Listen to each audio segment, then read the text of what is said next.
Today I'm going to test some budget pet clippers, in particular a common make of dog trimmer that you'll find on Amazon and eBay that carries a brand of various companies. Due to the current lockdown situation and subsequent closure of the business that used to trim my boys for me, I've been forced to attempt this task myself. I've never trimmed my dogs or anyone else's dogs for that matter, and I was always happy to leave it to the professionals. But if I didn't do something soon, my pooches would start to resemble small woolly mammoths, and they weren't looking forward to those hot dog day afternoons with a thick fur coat. So I set out to find a bigger version of the small Wahl trimmers that I've been using to do some tidy up paw trimming. But yes, you guessed it, they're sold out everywhere. Everyone seems to have the same idea. So I went down the route of searching for budget dog trimmers on Amazon and ended up buying these, branded as PetKing in the UK, but may go by other names in other countries. They seem to be a fairly popular style of trimmer. You see this type of clipper quite often with the same colour and features, probably because they are made by the same Chinese factory or group of factories. Now I bought these, they were not supplied to me, so I can give an honest and unbiased review. For the price point you do get quite a lot of extra items too, such as 2 scissors, nail clippers, a nail file, a metal comb, 4 trim guards varying in length from 3mm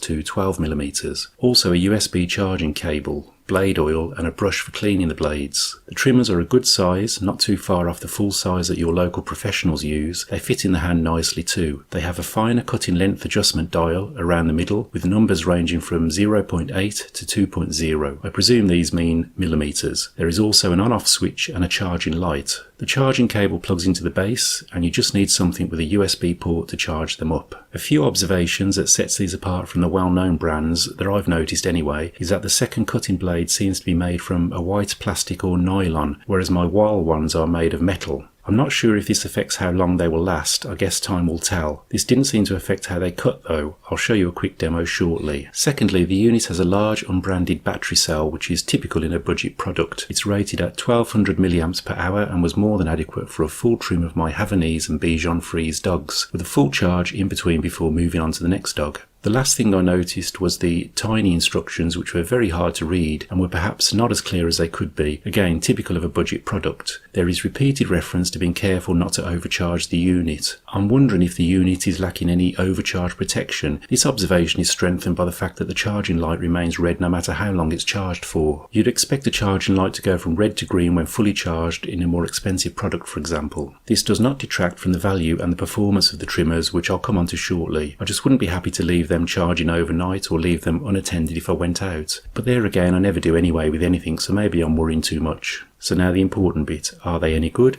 Are they noisy? And how well do they trim?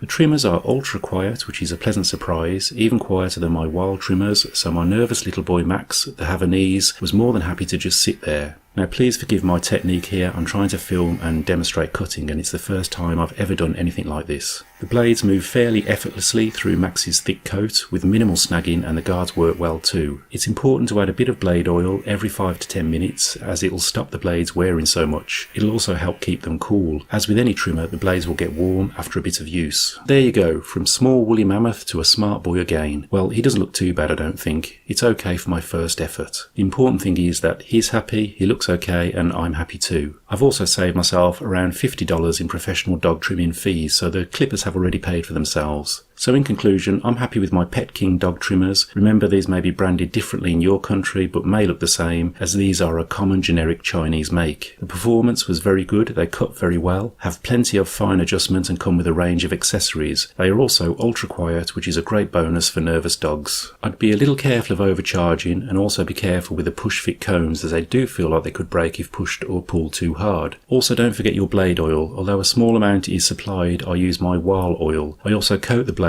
with a little oil for storage too. All in all, a great value pet trimmer that does exactly what you need it to. Highly recommended. Well, I hope you found that interesting. If you have any experience of budget pet trimmers or have any questions, please comment below. If you like that video, please consider giving it a thumbs up. It really helps me a lot if you do. And if you'd like to see similar videos, then please consider subscribing. Thank you so much for dropping by and I'll catch you soon.